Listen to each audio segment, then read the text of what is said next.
Hello everyone! In my last video, I went over the last 3 generations of Mercedes Benz diesels, the OM648, 642, and then this engine, which is the OM651. I went over just, general reliability, value of these engines, but this video, I'm going to get real deep into the OM651. This is everything you need to know to get up to speed on the Mercedes Benz OM651. Reason being, Mercedes put this engine in quite a few different vehicles. In Europe, they were put in everything. They were put in E-classes, S-classes, C-classes, the GLs, the GLKs. They were put in everything. Here in the United States, they were put in the E-class, the GLK, and then later, I believe in 2016, they were put in the MLs or GLEs. Now, if you're an older diesel owner or you know a bit of information about the older diesels like the 648 or the 642, this engine is a little bit more of a mystery. There's not as much information out there on these engines. So my goal here is to dig deep into this engine and show you guys exactly all of the issues that this thing has. We're going to go through the reliability of every single system. I'm going to get underneath the car and show you the emissions equipment. We're going to go through the fuel injection system. We're going to go through the injectors, the injection pump, the timing chain issues that these engines are known for. Not actually an issue. I'll explain why later. Potential vacuum pump problems, emission systems problems. We're going to go through all of it. Now we're going to start with the timing chain. If you browse forums reading about these OM651s, you're going to see stories, you're going to hear every now and then about the timing chain issues that these engines have. There's several videos out there of, cold startups on these engines where you hear timing chain rattle.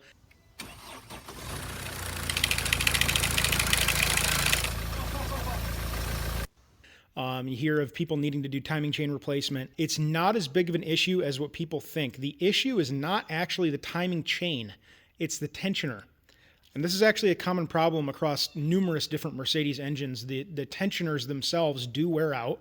They're a wear item and they do need replacement every once in a while. Now, anybody that's worked on Mercedes diesels before would probably be familiar with the timing chains being on the front of the engine down here. That is not the case with this engine. The entire timing system on this engine is on the back.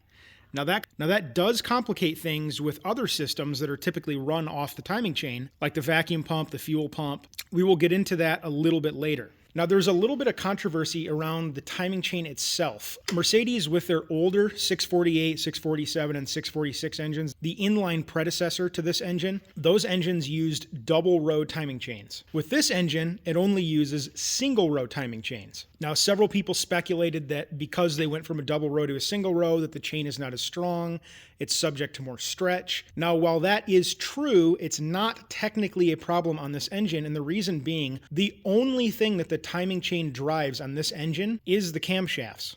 I'll throw up another video here for you to see what that looks like. The oil pump, the fuel pump, the vacuum pump, the balance shafts on the bottom of the engine, everything is gear driven off of the crankshaft. The only things that are driven by a chain, as I said, are the cams themselves. The benefit of that is that the chain itself is shorter and it has less stress on it when running. This engine was also used on the Sprinters from, I believe, 2014 up, and there are numerous engines out there with over, 300,000 miles on them. With regular maintenance and the tensioner being replaced, as I mentioned earlier, the chains themselves seem fine. Even people that have gone in and have replaced the chain because of the tensioner issue have noted that the chain didn't really need to be replaced. Now, the location of the timing chain being on the back of the engine opens up a couple other issues that make this engine just a little bit harder to work on. Number one being the fuel pump location. Now, on the 642 and the 648, the fuel pump is located on the front of the engine right around here. Benefit of that being that the pump is easy to get to from the front of the engine. You don't need to really take anything else off other than maybe a belt to be able to access it. Problem on the 651 is that you can see here the fuel rail is right down here. Follow the fuel rail back over here and you can see another metal fitting right down there that goes down way deep into the engine down here. We're not quite in the back of the engine, but, we're towards the back. Way down there, underneath all this junk, is where the fuel pump sits. So if you need to change the fuel pump, which, higher mileage vehicles you will have to do, it is more of an in-depth job than on the older diesels. You're going to have to remove the fuel filter. You're going to have to remove, I believe people said the EGR coolers and everything in here you're going to have to remove. I've been doing some reading on the forums, and from what I could tell, people say it's about a 4-hour job to get out the pump. Now, the injectors themselves, these engines apparently can have 2 different types of injectors. The injectors that are on this engine that I have here appear to be very, very similar to the OM642 injectors. They're piezoelectric injectors. They don't use typical solenoids. The return line is a little bit improved from what we're used to on the 642. But the injectors themselves are pretty foolproof, and you can get OM642 injectors, which again, I know on the OM648 that you can use 647 injectors. I have a couple in my car that I've been using for like 6 years, and they're perfectly fine. I don't know on the 651 if you can use the 642 injectors. I think that would be worthwhile looking into. But I know that these exact injectors with the 651 part number are around $340 a piece. So being that this is a 4-cylinder, if you needed to replace all the injectors, it's going to be cheaper than on the 642. Now, same story as fuel pump access is the vacuum pump. The vacuum pump on these things is engine driven. Obviously drives the brake booster back there. But you can see this vacuum line, rather than going to the front of the engine as we're used to on the 642, it goes to the back of the engine, back here. All the way down, focus you fuck, all the way down to the back of the engine back here.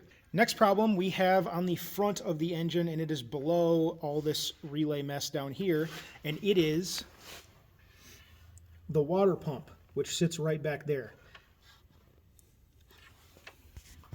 These water pumps on these engines, there can be 2 different types. I don't know what the delineating factor is on which vehicles use which pumps or not, but I know that the majority of the US spec cars have vacuum-controlled water pumps.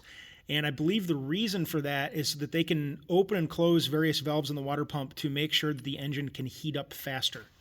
That's one thing that I've noticed on this engine that is very interesting is this thing, less than a mile down the road, is already up to 60 degrees Celsius. This thing heats up really fast, and it is wonderful in the wintertime. You've got heat out of the vents almost instantaneously in this thing. However, problem with this vacuum-controlled water pump, and this is all going off of third-hand information. I've never actually had to do this repair. But people say that just like any other water pump, the main shaft seal can go bad and can leak coolant all over the front of the engine. The second problem that I've heard, however, is that these vacuum pumps, when they go bad, a seal can fail internally that can put coolant into the vacuum system and can wipe out the vacuum pump. Kind of an oversight on Mercedes, if you ask me. But from what I've heard on these, you will get an immediate low coolant light that'll show up if that pump actually fails enough to cause the vacuum system to be affected. Now, as I mentioned in the last video, this vehicle does not have a power steering pump. You may notice it missing down here. What you're looking at down there is the AC compressor.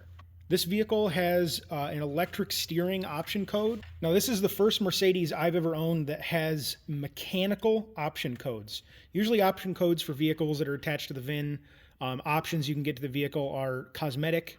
Maybe they have a bigger fuel tank. Maybe they have a heated steering wheel or a wood steering wheel or something like that. This vehicle actually has numerous option codes associated with mechanicals of the engine and transmission.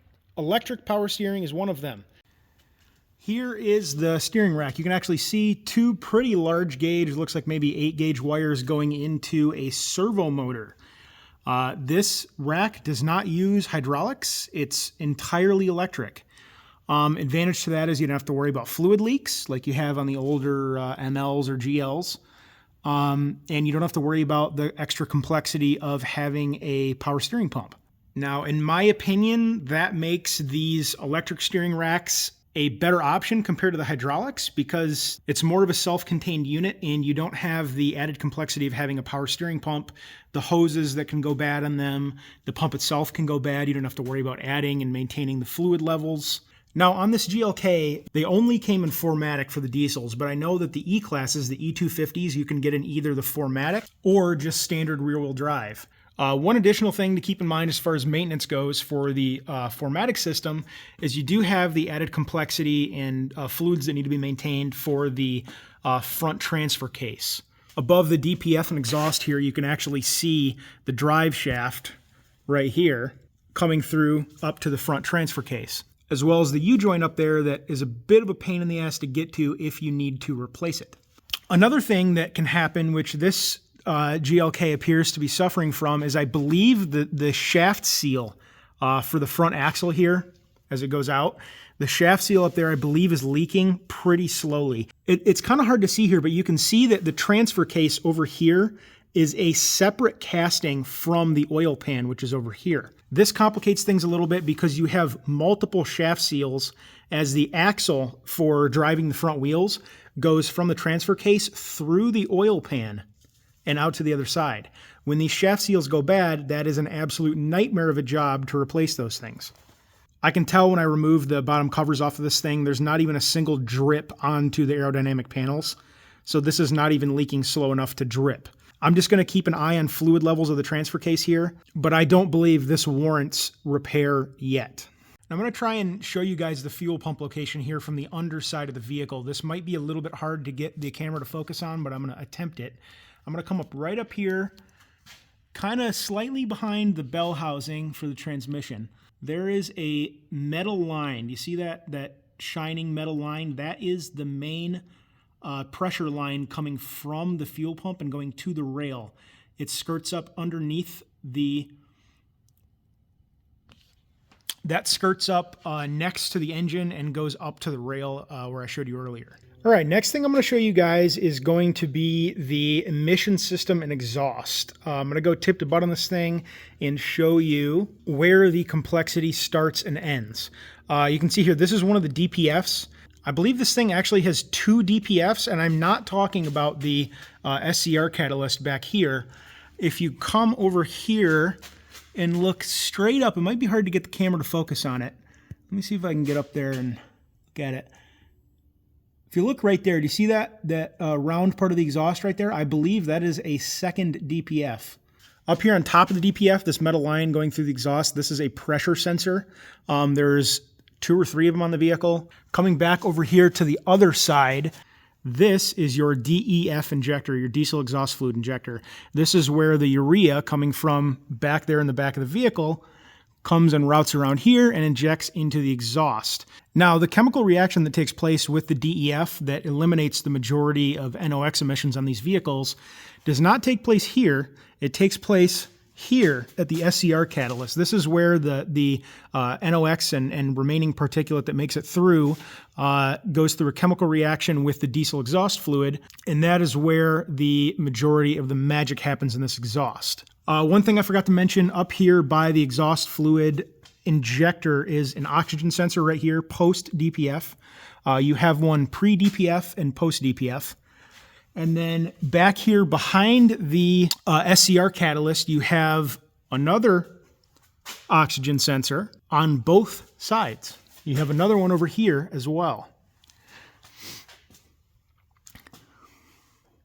After this point, however, all the way back, it is a standard exhaust system. Now, the emission systems on modern diesels get a bad rap for a good reason. All of these components add extra complexity as well as cost of repair. However, on the newer generation of diesels, the OM651 and the 2012 and up OM642s, the exhaust systems have been a little bit more modularized so that when something does go bad, you don't have to replace entire assemblies in order to fix it. Like with the AdBlue system here, with the DEF system, all of these components are separate now. This DEF injector, if it goes bad, they're, I believe, like $190. So I've shown you all the components of the emission system, of the DPF and the AdBlue system, but what is the reliability like? Well, that's still kind of an unknown. There's not enough of these cars out there in the hands of people that do DIY repairs that really speak about them publicly. But from what I can tell and what I've read, almost all of these vehicles are 10, 11 years old now, and every single one of them is going to have something in the emission system fail before it's 10 years old.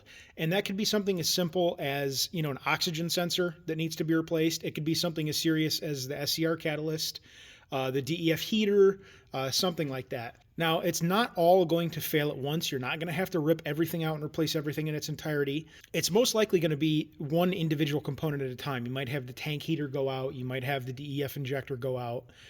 Maybe it's a exhaust gas pressure sensor or something like that. Virtually every single aspect of the emission systems in these cars, every individual component, you won't find any individual component short of the DPF or the SCR catalyst that'll be more than $200. So as far as, just replacing them when they fail, it's not too big of a deal. And now I've talked about the SCR catalyst, but the DPFs themselves, the DPFs typically do not go bad. Whenever you get, if you get a code that shows up in the computer associated with the DPF being clogged or DPF performance issues, that can be solved by removing the DPF and just cleaning it. On commercial vehicles, commercial diesel pickup trucks, semis that have DPFs, they fix those DPF issues by just cleaning them out. It's very rare for DPF to actually go bad, for the catalyst inside of it to actually go bad. And in these engines, it's no exemption.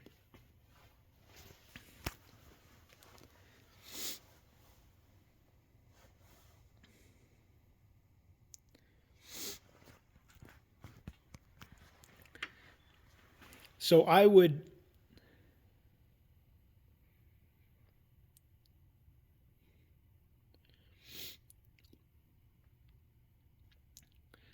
say with these newer diesel engines, I would not treat the